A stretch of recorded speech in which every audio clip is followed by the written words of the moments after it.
बिस्मिल्लाहिर्रहमानिर्रहीम। हम लोग स्टार्ट कर रहे हैं सेकेंड ईयर केमिस्ट्री, लेकिन सेकेंड ईयर केमिस्ट्री के बारे में थोड़ा सा मैं आपको ब्रीफ इंट्रोडक्शन दे देता हूँ। आपको शायद थोड़ा बहुत पता होगा, लेकिन फिर भी थोड़ा बहुत इंट्रोडक्शन बताना मेरा फ़र्ज़ है। और ब्रीफ इंट्रोडक्शन ये है कि सेकेंड ईयर केमिस्ट्री के अंदर हमारे पास टोटल चैप्टर्स की तादाद जो है ना वो है 11 चैप्टर्स है हमारे पास। उन 11 चैप्टर्स के अंदर कुछ पता है आपको? कुछ भी नहीं पता।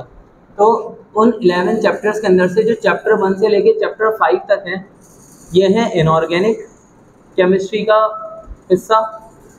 और यहाँ पर चैप्टर नंबर 6 से लेकर चैप्टर नंबर 11 तक जितना पोर्शन है वो सारा है ऑर्गेनिक केमिस्ट्री का हिस्सा। अब मुझे इतना गुस्से से देख रही है, मतलब मेरे को डर लगना शुरू हो गया। तो बहरहाल इनऑर्गेनिक केमिस्ट्री में और ऑर्गेनिक केमिस्ट्री के अंदर क्या डिफरेंस है वो तो हम लोग जान लेंगे अभी। पेपर पैटर्न के हिसाब से मान लेते हैं। इसका पेपर आता कैसे? इसका पेपर और इसका पेपर दोनों के पोर्शंस अलग अलग होते हैं, मतलब पेपर एक ही होता है। जैसे बायोलॉजी के अंदर होता है कि ज़ूलॉजी और बॉटनी के पेपर्स ही अलग अलग होते हैं, तो यहाँ पर ऐसा नहीं है। यहाँ पर दोनों का पेपर एक ही है, लेकिन आपको आधा इनऑर्गेनिक में से ही अटेम्प्ट करना है और आधा ऑर्गेनिक में से ही अटेम्प्ट करना है। ऐसा नहीं कर सकते कि 80% इनऑर्गेनिक से अटेम्प्ट कर लिया और 20% ऑर्गेनिक से अटेम्प्ट कर लिया या वाइस वर्सा, तो ऐसा नहीं कर सकते हम लोग। अब मैं आपको बता देता हूँ इसका पेपर पैटर्न किस तरह से आएगा आपके पास। सबसे पहले तो फालतू चीज़, पेपर के मार्क्स हो जाएंगे टोटल, मैक्सिमम मार्क्स जो होंगे वो होंगे 100, ठीक है। अब 100 मार्क्स में से आपका 15 मार्क्स का हो जाएगा प्रैक्टिकल, 15 मार्क्स आ गए आपके प्रैक्टिकल के, और 85 मार्क्स आ गए आपके थ्योरी के। 85 मार्क्स आपके आ गए थ्योरी के। इन 85 मार्क्स के अंदर से जो 40% है वो हो जाएंगे MCQs, 40% अगेन सेक्शन बी और 20% अगेन सेक्शन सी। यहाँ तक कोई भी मसला नहीं है यहाँ तक। अगर हम 40% MCQs की बात करते हैं तो ये तो हो जाएंगे 33 MCQs। 33 MCQs में से 17 MCQs जो होंगे वो होंगे ऑर्गेनिक के, और जो 16 MCQs होंगे वो होंगे इनऑर्गेनिक के। MCQs अलग अलग नहीं होंगे, MCQs 33 एक साथ ही होंगे, लेकिन उनकी डिस्ट्रीब्यूशन फिक्स है। अकॉर्डिंग टू उनके अंदर डिस्ट्रीब्यूशन फिक्स है।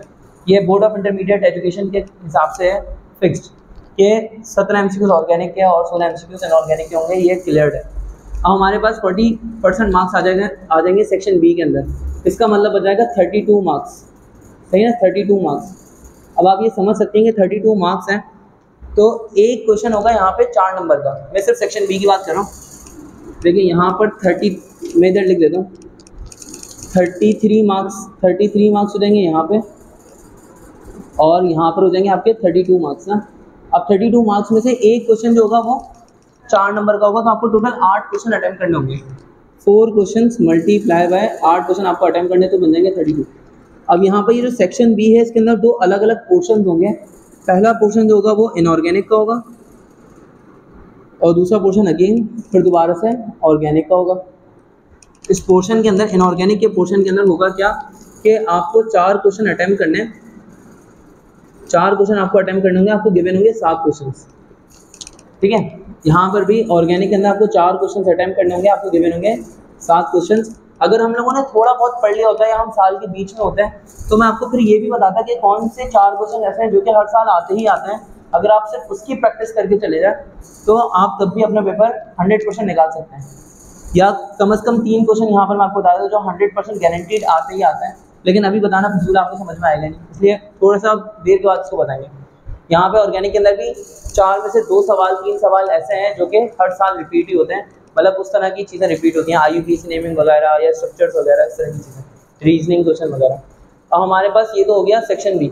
सेक्शन सी भी इस तरह से, सेक्शन सी के अंदर क्या है, सेक्शन सी के अंदर 20% है, और 20% मतलब यहाँ पर हो जाएगा 20 मार्क्स। 20 मार्क्स होंगे ना, नहीं गलत कर रहा हूँ मैं। 33 + 32 कितना होगा? 65 होगा ना। 65 + 20 85 होगा, सही है इसका मतलब। अब यहाँ पे हमारे पास सेक्शन सी जो होगा वो 20% हो जाएगा, और उसके अंदर होंगे 20 मार्क्स। इसके अंदर भी 2 पोर्शन होंगे, एक होगा इनऑर्गेनिक, एक होगा ऑर्गेनिक। इनऑर्गेनिक के अंदर आपको करना ये है कि आपको एक क्वेश्चन अटेम्प्ट करना है आउट ऑफ 2 क्वेश्चंस, और यहाँ पर भी आपको एक क्वेश्चन अटेम्प्ट करना है 2 क्वेश्चन में से। इस एक क्वेश्चन का ए पार्ट होगा और बी पार्ट होगा। ए पार्ट के 5 नंबर, बी पार्ट के 5 नंबर। इनकी डिस्ट्रीब्यूशन फिक्स नहीं है, ये 6 और 4 भी हो सकते हैं, ये 5 और 5 भी हो सकते हैं, बस यही होगा। 7 और 3 नहीं होंगे, ये 5 और 5 के हिसाब से होंगे, वहाँ पर भी ऐसे। तो आपको मेरे ख्याल में पूरा पेपर पैटर्न समझ में आ गया। आपको ये भी समझ में आ गया कि आप इनऑर्गेनिक और ऑर्गेनिक दोनों से बैलेंस्ड अमाउंट के अंदर ही, बराबर के अमाउंट के अंदर ही अटेम्प्ट कर सकते हैं। आपके ऊपर ये रिस्ट्रिक्शन बहुत ज़्यादा है, इवन के एमसीक्यूज तक के अंदर रिस्ट्रिक्शन है। ठीक है, अब हम स्टार्ट करते हैं इनऑर्गेनिक और ऑर्गेनिक के दरमियान का डिफरेंस। या एक काम करता हूँ, मैं इसी वीडियो के अंदर स्टार्ट करता हूँ, कंटिन्यू रखता हूँ इसको। देखें, सबसे पहले आपको इनऑर्गेनिक में और ऑर्गेनिक में कोई भी डिफरेंस पता है क्या? 9th क्लास की केमिस्ट्री के अंदर पढ़ा था। इनऑर्गेनिक केमिस्ट्री में और ऑर्गेनिक केमिस्ट्री में क्या डिफरेंस है?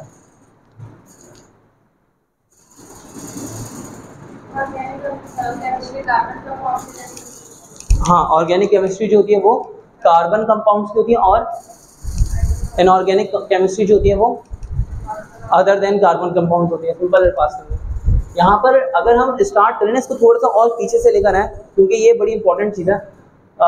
बेसिकली ये बर्जीलियस थे, एक साइंटिस्ट जिन्होंने ऑर्गेनिक केमिस्ट्री की बुनियाद रखी थी, या जिन्होंने वाइटल फोर्स थ्योरी की बुनियाद रखी थी। उनका नाम था जे बर्जीलियस। जे बर्जीलियस, स्पेलिंग गलत हो सकती है। इन्होंने बुनियाद रखी थी वाइटल फोर्स थ्योरी की। आप एक बात बताएं, मान लें कि लिविंग ऑर्गेनिज्म से मतलब रिप्रोडक्शन का सिस्टम हो सकता है ना, लेकिन नॉन लिविंग ऑर्गेनिज्म से हो सकता है ये प्रोसेस? ये बिल्कुल नहीं हो सकता। एक ही गाड़ी रहेगी, 2 गाड़ियाँ नहीं हो सकते सपोज। सिमिलरली यहाँ पर उन्होंने कहा था कि लिविंग जो ऑर्गेनिजम्स हैं, इनके अंदर एक ऐसी ताकत है जो कि ऑर्गेनिक कंपाउंड्स को प्रोड्यूस कर सकती है, और ये ऑर्गेनिक कंपाउंड्स किसी नॉन लिविंग ऑर्गेनिज्म से नहीं बन सकते, चाहे कुछ भी हो जाए। अब चाहे आपकी बॉडी के अंदर जो मौजूद ग्लूकोज है वो भी आएगा आएगा लिविंग थिंग से, ब्लड आएगा लिविंग थिंग से आएगा, इसी तरह से यूरिन है, या और भी बॉडी के अंदर जितनी भी चीज़ें हैं, चाहे वो एनिमल्स की बॉडी के अंदर हो, ह्यूमंस की बॉडी के अंदर, प्लांट्स की बॉडी के अंदर, कोई भी चीज़, कोई भी ऐसा सब्सटेंस जो कि लिविंग ऑर्गेनिज्म से ड्राइव हो रहा है, हम उसको कहेंगे ऑर्गेनिक कंपाउंड। उनके मुताबिक, जे बर्जीलियस के मुताबिक, ये वाइटल फोर्स थ्योरी बड़ी इंपॉर्टेंट है कि किसी भी लिविंग कंपाउंड से हम एक ऑर्गेनिक कंपाउंड को ड्राइव कर सकते हैं, नॉन लिविंग से ये ड्राइव नहीं कर सकते। शर्त क्या है? ये ज़रूरी नहीं है कि वो लिविंग कंपाउंड आज के ज़माने का, वो किसी भी ज़माने का हो सकता है। जैसे कि अगर क्रूड ऑयल की बात करें, पेट्रोलियम, नेचुरल गैस या कोल गैस जो है, वो माना जाता है कि जो मिलियंस ऑफ ईयर्स पहले जो स्पीशीज़ थी वो मर गए, ज़मीन के अंदर दफन हो गए, और हाई टेम्परेचर और हाई प्रेशर की वजह से वो क्रूड ऑयल के अंदर कन्वर्ट हो गए, और आज हम वही फॉसिल फ्यूल्स जो हैं वो यूज़ कर रहे होते हैं, लेकिन वो आए लिविंग ऑर्गेनिज्म से, तो हम उसको काउंट करेंगे किस चीज़ के अंदर? ऑर्गेनिक कंपाउंड्स के अंदर। और उनके मुताबिक जो इनऑर्गेनिक कंपाउंड्स हैं, इनऑर्गेनिक कंपाउंड्स ये बेसिकली होते थे, इनऑर्गेनिक कंपाउंड्स नेचुरली अकरिंग, एक सेकंड में लिख देता हूँ, ये थे नेचुरली अकरिंग मिनरल्स, अरे यार क्या कर रहा हूँ मैं, नेचुरली अकरिंग मिनरल्स और ओर्स एक्सेट्रा वगैरह। ये जो ज़मीन से मेटल्स निकल रहे हैं, नमक निकल रहा है, धातें निकल रही हैं, कोई भी किस्म की चीज़ें निकल रही है ज़मीन के अंदर से निकल रही है, नेचुरली करेंगे, लेकिन नॉन लिविंग ऑर्गेनिज्म से आइए हम उसको इनऑर्गेनिक कंपाउंड्स के अंदर शुमार कर रहे थे। ऑर्गेनिक कंपाउंड्स के अंदर कंपाउंड्स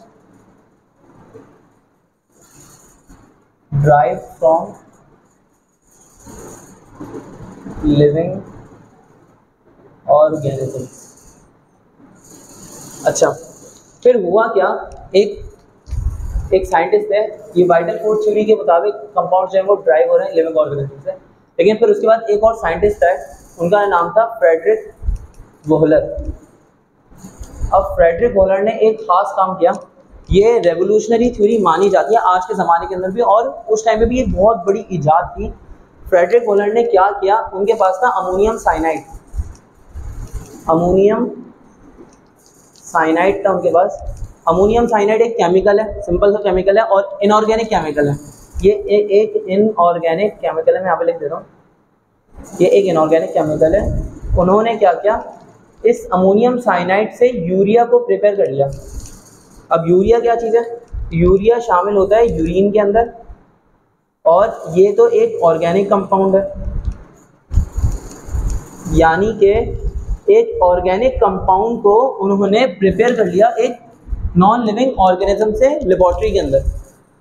अब यहाँ पर उन्होंने ये चीज़ लेबोरेटरी के अंदर प्रिपेयर की, तो इसका मतलब वाइटल फोर्स थ्योरी थी, जो वाइटल फोर्स थ्योरी थी वो तो गलत हो गई, उसकी तो बुनियादें ही हिल गई, उसकी तो सारी बेसिक्स इसी बात पे खड़ी हुई थी कि जो लिविंग कंपाउंड है वही ऑर्गेनिक, लिविंग थिंग्स ही ऑर्गेनिक कंपाउंड प्रोड्यूस कर सकते हैं, नॉन लिविंग थिंग कर ही नहीं सकती।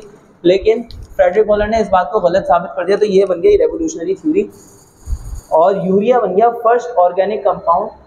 ये फर्स्ट ऑर्गेनिक कंपाउंड है जिसको प्रिपेयर किया गया किसी इनऑर्गेनिक सॉल्ट से। अब रेवोल्यूशनरी थ्योरी आप बताएं क्यों कहा जाए इसको रेवोल्यूशनरी थ्योरी?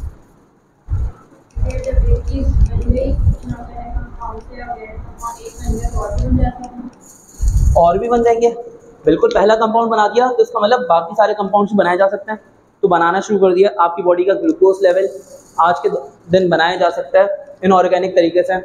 फर्टिलाइजर्स, खाद बनाई जा सकती है इनऑर्गेनिक तरीके से। हालांकि फर्टिलाइजर्स पहले यही माना जाता था सिर्फ और सिर्फ कि गाय और भैंसों वगैरह के गोबर से ही क्या नाम है हम खादों को फर्टिलाइज करेंगे, इसके अलावा कोई और तरीका नहीं था। तो उन्होंने वो चीज़ इंडस्ट्री के अंदर बनाना शुरू कर दी। इसके अलावा और क्या क्या चीज़ हो सकती है, बॉडी का पीएच लेवल मेंटेन करने के लिए, सर्जरी करने के लिए, या जो आपकी बॉडी के अंदर ऑर्गन्स लग रहे हैं, ये सारे के सारे लिविंग चीज़ें हैं, ये सब ऑर्गेनिक कंपाउंड्स के अंदर आएंगे। कार्बोहाइड्रेट्स वगैरह हैं, आज के दिन प्रोटीन्स बनाए जा रहे हैं, प्रोटीन्स के शेक बन रहे हैं और सिंथेटिकली प्रिपेयर किए जा रहे हैं, एंजाइम्स बनाए जा रहे हैं। ये सब चीज़ें आज के दिन बनाई जा रही हैं, इनऑर्गेनिक कंपाउंड से भी बनाई जा रही है। तो इसका मतलब कि एक पहला कंपाउंड बनाया, उसके बाद तो लाइन ही लग गई, तो इसीलिए इस डिस्कवरी को रेवोल्यूशनरी थ्योरी माना जाता है। यहाँ तक हमें ये बात समझ में आ गई। तो हमारे पास एक नई डेफिनेशन की बुनियाद रखी गई कि ऑर्गेनिक कंपाउंड्स बेसिकली हैं क्या। अब जितने भी ऑर्गेनिक कंपाउंड उस टाइम पर मौजूद थे उन सब में एक बात कॉमन थी, ऑर्गेनिक कंपाउंड जितने भी थे उस टाइम के अंदर उन सब में एक बात कॉमन थी, लिविंग ऑर्गेनिज्म से आए या ना आए उनके अंदर कार्बन की परसेंटेज बहुत ज़्यादा हाई थी। यानी कि कार्बन ही पाए जाते हैं, उसके अंदर हाइड्रोजन भी पाए जाएंगे लेकिन कार्बन की परसेंटेज बहुत ज़्यादा है। और ऐसा नहीं है कि सिर्फ कार्बन और हाइड्रोजन ही पाए जाएंगे, उसके अंदर क्लोरीन भी पाया जाएगा, उसके अंदर नाइट्रोजन भी पाया जाएगा, ऑक्सीजन भी, फ्लोरीन भी, ब्रोमीन भी, आयोडीन भी, सल्फर भी, सारी चीज़ें पाई जाएंगी। लेकिन क्योंकि उसके अंदर कार्बन की परसेंटेज इतनी ज़्यादा हाई थी, इसी वजह से उसको कहा गया कि ये कंपाउंड्स हैं carbon compounds. Compounds of carbon are called as organic compounds. अच्छा, अब सिर्फ और सिर्फ कार्बन कंपाउंड्स की परसेंटेज की वजह से भी नहीं, बेसिकली यहाँ पे एक और कार्बन का एक और अमल था कि जितने भी बॉन्ड्स बने हुए थे ना वो कार्बन और कार्बन के दरमियान में मोस्टली बने हुए थे। जैसे कि अगर मैं एग्जांपल के तौर पर बात करूँ, यहाँ पर एक एलिमेंट है कार्बन का, डबल बॉन्ड बना हुआ ऑक्सीजन के साथ, लेकिन फिर यहाँ पर भी एक कार्बन है, फिर यहाँ पर भी एक कार्बन है।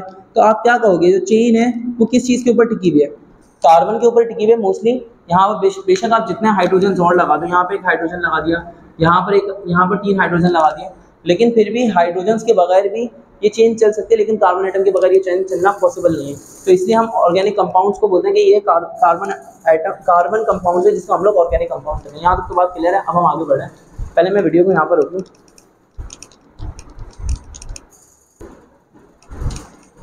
अब हम आज के दिन यहाँ पर जो प्रॉपर तरीके से स्टार्ट करने लगे ना, ये प्रॉपर तरीके से हम लोग स्टार्ट करें चैप्टर नंबर 6, और चैप्टर नंबर 6 का एक टॉपिक मैं आपको पढ़ा चुका हूँ, वो वाइटल फोर्स थ्योरी का था और fall of vital force theory का था। ठीक है, वो एक टॉपिक था प्रॉपर्ली, इसके बारे में एमसीक्यूज आते हैं।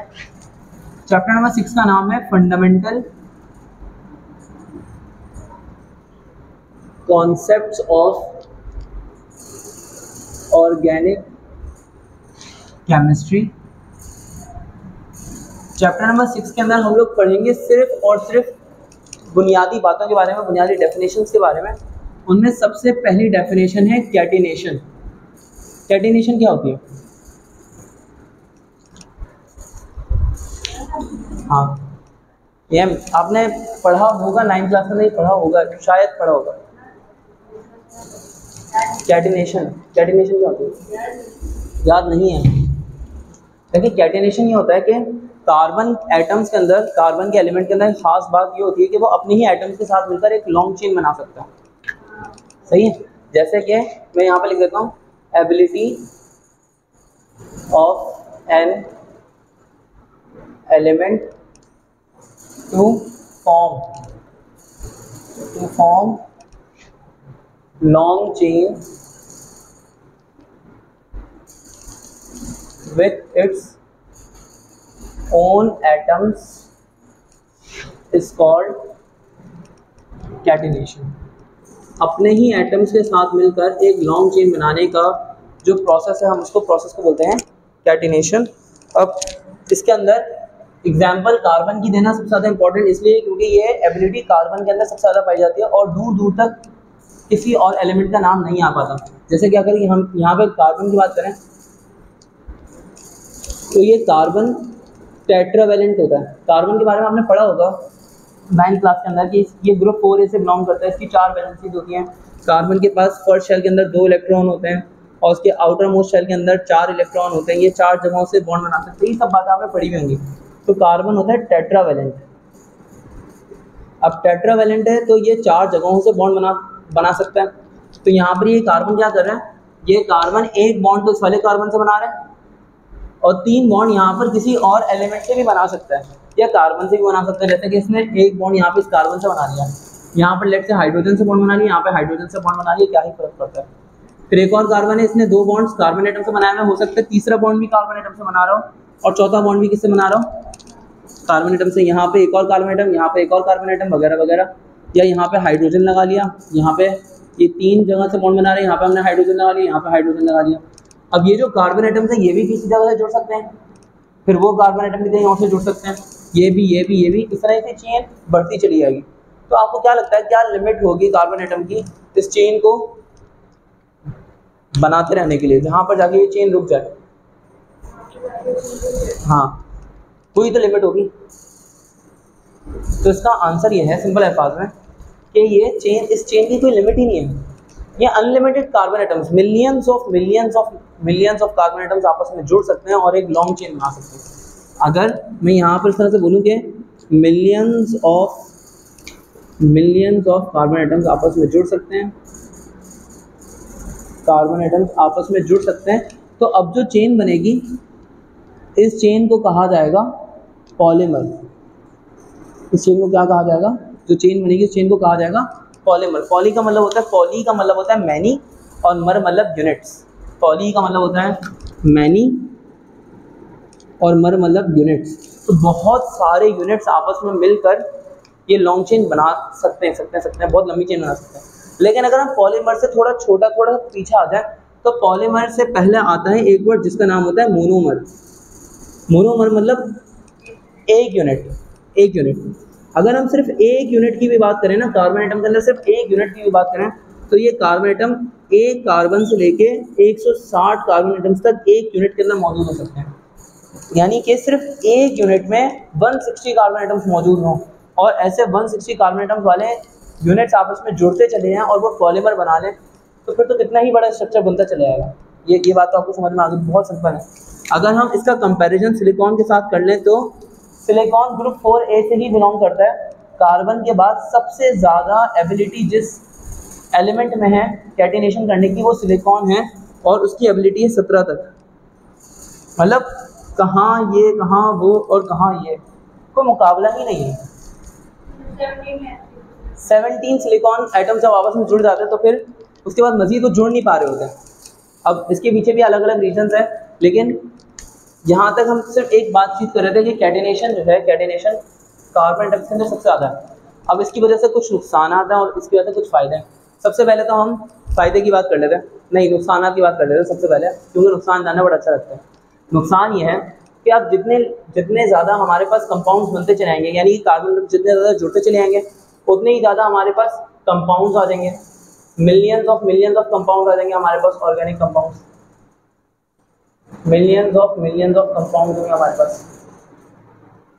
पहला नुकसान।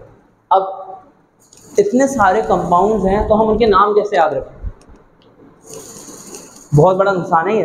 अगर मैं बोलूँ कि मेरी क्लास में 4 ही बच्चे हैं तो मुझे मुझे नाम याद रखने की ज़रूरत नहीं पड़ेगी। लेकिन अगर मेरी क्लास में 400 बच्चे हो जाएंगे तो मुश्किल हो जाएगा नाम याद रखना, और 4 लाख अगर किसी दिन होगा तो फिर तो कोई फ़ायदा ही नहीं है। तो हमारे पास ऑर्गेनिक कंपाउंड्स है, वो आपको सोडियम क्लोराइड का नाम पता है, कास्टिक सोडा का फॉर्मूला पता है, आपको ब्लीचिंग पाउडर का फॉर्मूला पता है, मान लें बेकिंग सोडा का, वॉशिंग सोडा का फॉर्मूला पता है।